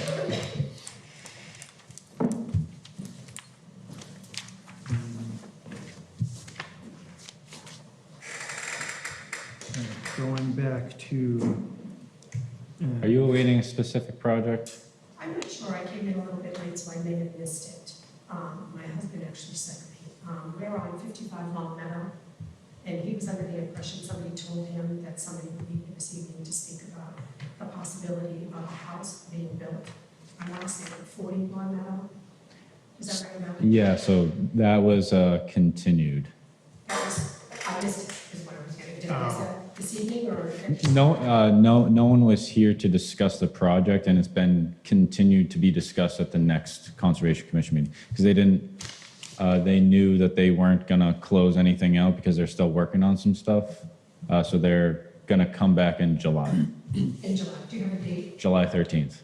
July 13th? Correct. Here, Yes. okay, that's what I was here for. Sorry. Sorry, yeah, we went through those rapid fire. I apologize. That's okay. I waited because I said I came in 15 minutes late, and it could have happened already, but I wanted to make sure before I left, so it's fine. So July 13th, we'll be back. Yeah. Just a question about it. This is not the first time somebody has wanted to build on that street. Mhm. And, you know. we just- Actually, it's a public hearing, and we can't discuss it right now. And like, I know, but, It's okay. yeah. I will say it should be continued, it's continued to the July 13th And meeting. that will be public for us to ask questions. Yes. Okay, perfect. You can, And if it's continued again, check the website, and we should have an updated agenda saying whether it's continued again or How not. will we know? We just have to continuously look at the website? Or sometimes we get a card or mail, you know, sometimes. we get Yeah, that's something for the all. initial contact. If you go to the town website, boards and commissions, Yep. and then there's a link to agendas and meeting minutes, Okay. and you'll just scroll through the list of the different boards and conservation, and it'll be. Or you the can give first- Joe a call the day of the meeting. Yes, or call Joe. Okay. His number is also Okay, readily that sounds available. great. Thank you so much. Appreciate it. You're welcome. Thank you. Thank you for spotting her. All right. Where are we? We're back at L, right? Yes.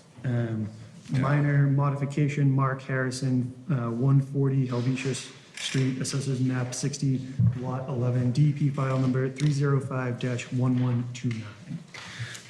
so this was kind of just a administrative thing that I just thought the commission would want to know about. So they had recently contacted me because they had proposed an addition onto their house or a garage. And I had just gone through inspecting their erosion and sediment controls, and they looked good. But then because of the addition, it's an addition now that I remember, the health department's making them tie into town sewer. So now they have to crush their septic system and connect to town sewer. Obviously, they're near wetlands because they're required a notice of intent in the first place. So I thought because it's related to the initial project, I just kind of dealt with it under the order of conditions. And it's, crushing the septic tank and doing the trenching is pretty temporary. I think it takes maybe a day, maybe two. But I just said as long as you have erosion and sediment controls up, it should just be treated related to the order of conditions. Great. All right. It's either that or we have them pay, $300 to have. Yeah, I think, Yeah, I don't That's think we should burden the resident when he's already been here. yeah. All right. They've already done it correctly by the notice of intent, so Yeah. Yeah, let's, so we're not even gonna vote on Right. that. All right, now on to enforcement order, Tewksbury Community Development, 255 Livingston Street, Assessors Map 81, Lot 1, DP file number 305-1150. So a third-party consultant, or they got a third-party consultant, which basically said, we're fine with, or we agree with what happened, and they don't think anything else should be done to the property.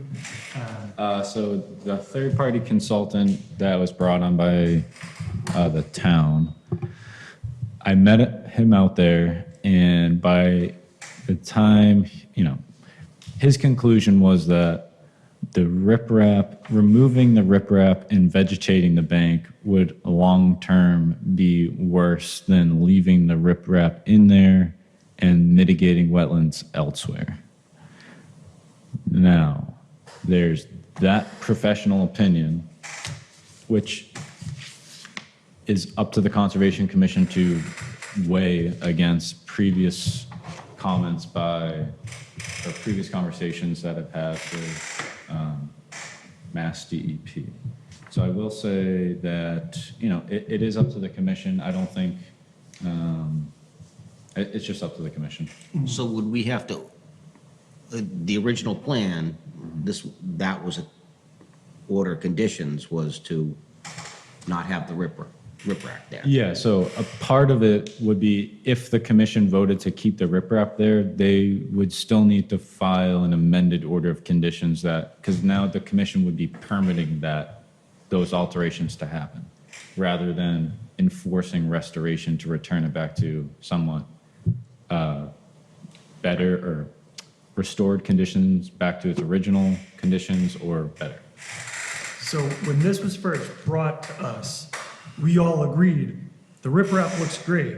And it was Decrease holding, mosquitoes. and it was holding the soil Yeah. and, So So then after that, just through, again, sometimes I reach out to Mass DEP to just interpret WPA.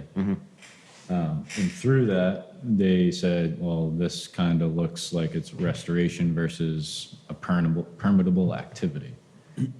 Then subsequent to that, we went through the discussions, and now a separate professional is saying that it's fine the way it is, which I tend to agree with him on that. I think we're going to cause more harm. We opened up a can of worms, and if we go back in, we're going to open up a bigger can of worms. Yeah. And I'd rather not do that, Why would we open up a bigger can of worms? because you're taking the riprap back out.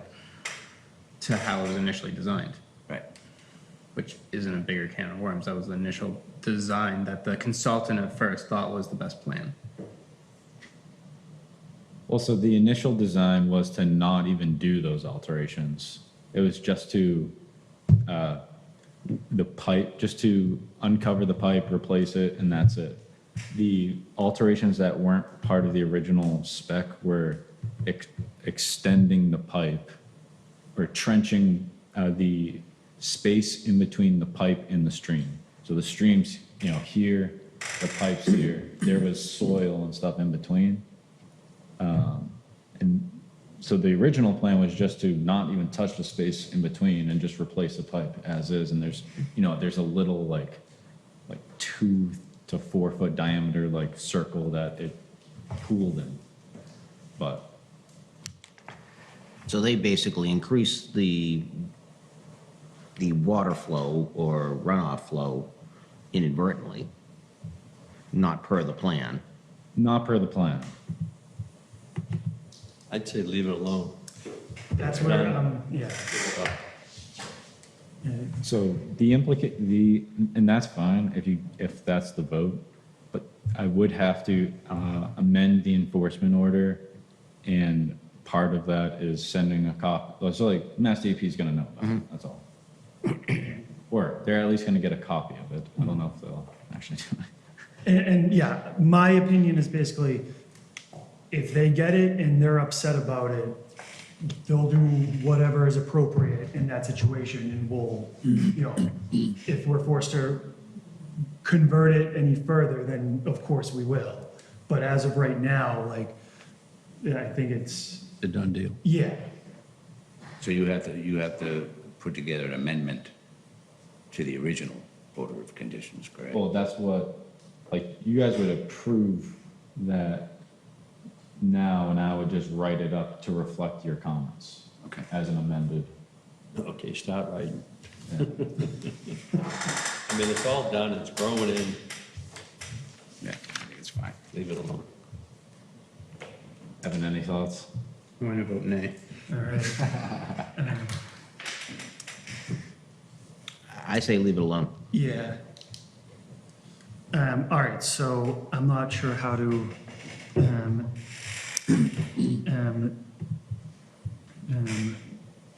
do this motion. Could I have a could I have a motion to amend the enforcement order? And the order of the notice of intent, or whatever it was they.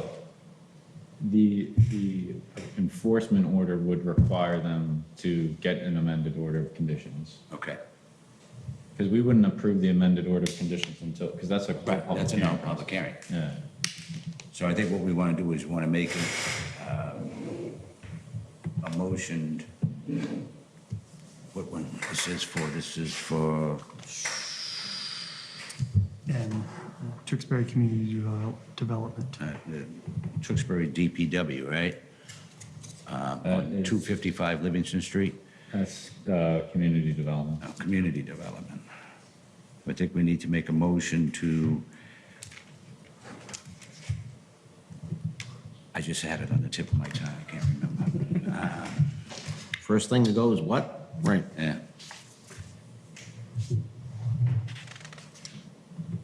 So I think part of it would be approving the restoration. What, yeah. Restoration plan.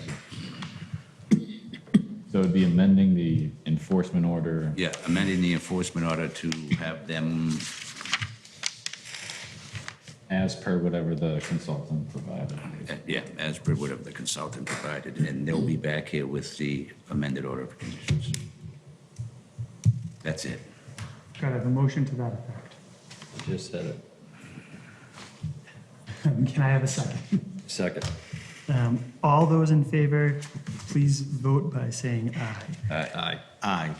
All those not in favor, please vote by saying nay. Nay. And I'll also vote nay because we have a quorum when we're outvoted. All right. All right, so that's 2-1, that passes. Unless that doesn't pass, then I sincerely apologize. That was All good, right. Dan. We play it fast and loose here. All right. Agenda item N, this project application has been withdrawn. Notice of intent, Landplex 60 Highland View Road, Assessors Map 23, Lot 53, DEP file number 305-1155. So this is the strawberry farm. Right, this is the Unfortunately, due to- hydronic, yeah. Yeah, Yeah. the economy and all other factors. I don't know, Joe, if you have anything else you'd like to add, but. It's just making that announcement, I guess, just to anyone, just to like have it on record that this is not going to be so now it's like, if they came back 3 weeks from now and said, oh, do we want, like, we still want to do this now, they would have to file a new notice of intent. Correct. What if we accepted the withdrawal without prejudice? Do they still have? Yeah, So that means they don't have to file again. You don't have to spend the money. Right. Basically, that's it. Yeah, They can do it without prejudice. right. I think that's a I'm not sure correct way the to do timeframe it. after that, but there's a timeframe. I just put it on here just so people would be aware that it's not going to be Yeah. discussed. Right. So, yeah, can I have a motion to withdraw this notice of intent, Landplex 60 Highland View Road, Assessors Map 23, Lot 53, DEP file number 305-1155, without prejudice? So moved. Could I have a second? Second. All those in favor? Aye. Chair votes aye as well. And emergency certification, 70 Regina S. Drive, Assessors Map 109, Lot 81, James and Mary Massapequa. So this is an emergency certification issued for a failed Title V. The only reason why it's on the agenda is because it's within a 100-year floodplain. It's not within the 100-foot buffer zone of wetlands, but nonetheless still jurisdictional. And the emergency certification was issued with the conditions of, I believe, just making sure that it's returned to natural grade and that the work doesn't result in filling of anything. So, Could I have a motion to ratify the emergency certification for 70 Regina S. Drive, Assessors Map 109, Lot 81 for James and Mary Massapequa? So moved. Do I have a second? Second. All those in favor? Aye. Chair votes aye as well. All right, old business, new business, and admin reports. Okay, what about the guy on Oh, yes, item D, I think it was? yeah, thank you. yeah. All right, so So hasn't shown up. Shall we continue that to next meeting? it's up to the commission if you want to just field what I have to say for it and then Yeah, evaluate. all right. So this is a application for replacement of a deck. It's within the, let's see. Yeah, it's about 40 feet away from a nearby wetland edge. You build the deck in the no-build zone, so it's just because it's within 50 feet of a wetland that it's requires an RDA. How big's the deck? I don't know how big the deck is, but it's being replaced in kind. So it's Oh. not- it's not So it's already existing, they're tearing it off and replacing it in kind, just based off duplicate. their application, yes. Okay. And have you already talked to them about the straw wattles and, or erosion controls and stuff? I can't remember if I included that in our conversation, but I would include the typical installing silt fence and straw wattle when doing construction, and then coordinating with me to do the inspection prior to construction. But I'm not sure that they would have more information to, Yeah, but it's up to you. Fine voting on it, all right. but it's public hearing too. Yeah, that's my only concern, is you don't get a lot of people from the public coming to speak, but that doesn't mean, Well, they had their opportunity to be. yeah, the applicant also had their opportunity to be here along with. I the don't have a public. problem if it's in kind. Yeah. It's a duplicate deck. We're not changing Yeah, anything. Yeah, that is essentially that's what the application says, you know? all right. Seeing nobody in the audience, I will take a motion to close the public hearing. So moved. Do I have a second? Second.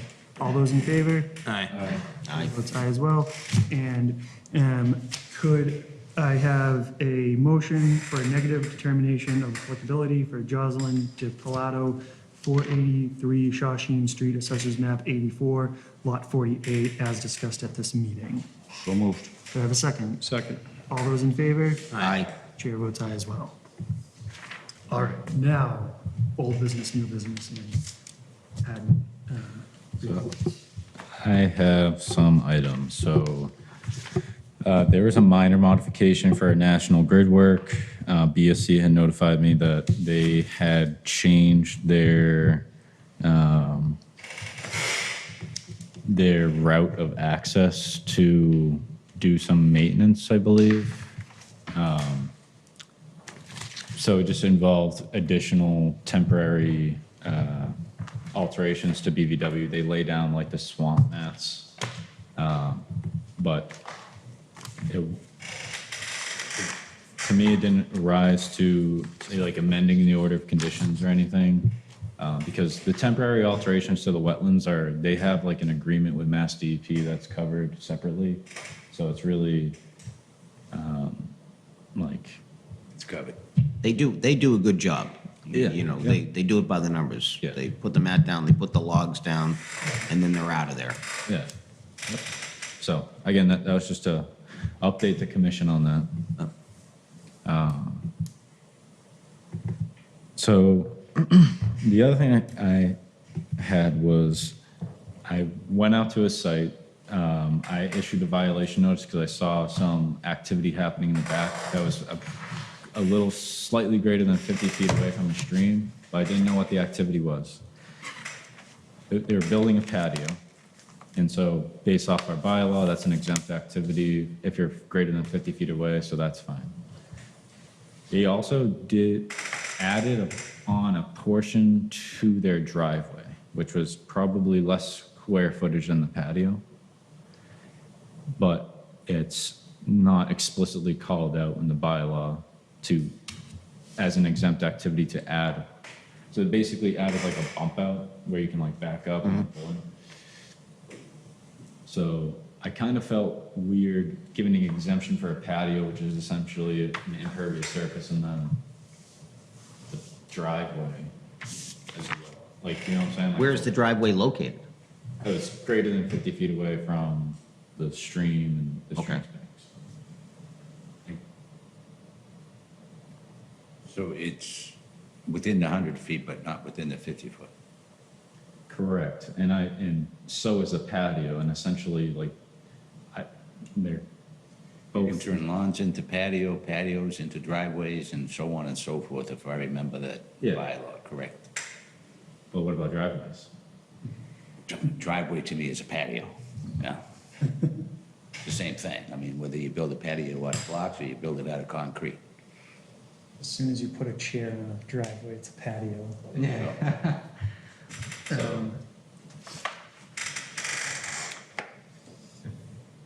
So I don't have any issues with it. Yeah, I think you got on that is correct. It just, there's battles to fight, and that's not it. Yeah, and the intent of the bylaw, it's already, it's done. It did install erosion zone controls like I asked them to. Like, so. Just want to bring it to your attention in case you guys had a comments. Yeah, so that's fine. So, this is just kind of an informal thing, but like, the way that I've been presenting, when something's on the threshold of an NOI and RDA, such as 5 Tanager Road, I basically just put the decision on them to make that choice of whether they want to do the RDA or the NOI. Because I basically just give them the full implications of, you know, the RDA can be a positive one and it can lead to an NOI. The NOI is like your best bet at getting a permitting process done once. So I guess, is there anything that you guys would want me to tell applicants straight away that you should get an NOI versus an RDA? No, I think you present them, Their choice. I think you present them the facts and let them make the decision. But also informing of what the rules are. Yeah. the 25, I think you're doing a good job at that, right? So, you know, you're taking a 50-50 shot, whether it's going to be a positive or a negative. Yeah. Yeah. Yeah, in complete honesty, I was all set for the RDA, just, you know, I didn't think it was a big deal, but then you guys convinced me that it should be a NOI, so yeah. Well, I mean, when you look at this and you look at an elevation of 3 feet up the trees and you Yeah. go, okay, where are the wetlands precisely? And, you know, no dirt being brought on, and I just moved around with a skid steer. I mean, how many times have I heard that in my life? About 1,000. Yeah. So it is what it is. Let's do it by the numbers. Yeah, I think continue explaining, ultimately, it's up to them. Like, they could choose to totally ignore you and then deal with an enforcement order if they so choose, but like. Well, I think, Well, you have to leave it up to the Right. applicant, because Yeah. you don't Correct, want them but I coming think- back and saying, he told me. Yeah, exactly. correct, yeah. right. And you don't- You that's present liability. facts. You don't present a decision. Yeah. You know, when you let them go on their moral compass or whatever their decision-making And I think you're doing it correctly. Here it is, this is what we're up against. And that's what, I mean, I have that same attitude of presenting information for you guys. I won't, like, say something unless I think something's, like, egregiously going to alter, like, you know. The facts, right, the truth will set you free. You know, you produce the facts and let everyone else. Okay. And now that Dan voted nay, you know, we're watching him. I don't think I had anything I have to other throw than that in, Evan. Other than we got I had signs. to. Do we get to keep these, or? Yeah, so you guys don't get to keep these. They are- Give them to us, what? What's that? I just gave them to you guys to look at. No, I thought you were, that was a I Christmas thought that was present. my badge. Yeah. I mean, I don't know, they're coming out of the Wetland Protection and Fund, I think. Well, we got a lot of money in that. Let's make some rings. Just all wear 'em. Necklaces, right, yeah. Yeah, so we I have. like it simple. Yeah. We have 50 of them, they go for $16 a pop. We sold 5 already, and we need to sell, you know, more for 30 pounds. I'm gonna tell you, that right there is gonna be Yeah. a bunch. But we're not in the business, we're not in the sign selling Yeah. business. Yeah. I don't want to be No, in but the I sign mean, selling. what was the criteria? What did we establish criteria, every 100 feet or something like that, or is that an established? I don't think it's established. I think it's on a per project. Okay, but that one, if it got approved tonight, is basically an island Yeah, in the middle of wetlands. yeah. So, So, yeah, for that project, like, my comments in this document would be, you know, the commission staff thinking of like every 50 feet, every 100 feet, every 75 feet. but I mean, from what they describe is they basically have a retaining wall around it is, you know, it's very difficult following it without visual, but Yeah, and I would be worried of people don't, like, people just pushing stuff over the retaining wall. Oh, absolutely, right, yeah. That's the reason why I asked for the sign. Instead of having an exact number, could we say like, Well, it's just recommended, right. well, like each sign must be visible from 2 other signs or something like, you know, so if you're following a contour, you have to put it at certain lengths instead, but if it's one straight edge for 200 feet, and how many do you need, you know, then every 25 feet? Project basis. Yeah, I think a project by project and common sense should dictate The it, rule right? is this. Yeah, all right, It's a good rule of thumb, but Right, right. I like that, the Common general s- idea. yeah. I agree, common sense should dictate it. And I do like that idea, though, is you should be able to see them. You know, they shouldn't be 50 feet in the woods. Yeah. All right, and That is all. anything else? And I have a motion to adjourn. So moved. Can I have a second? All those in favor? Aye. Nay. He was dying to say that.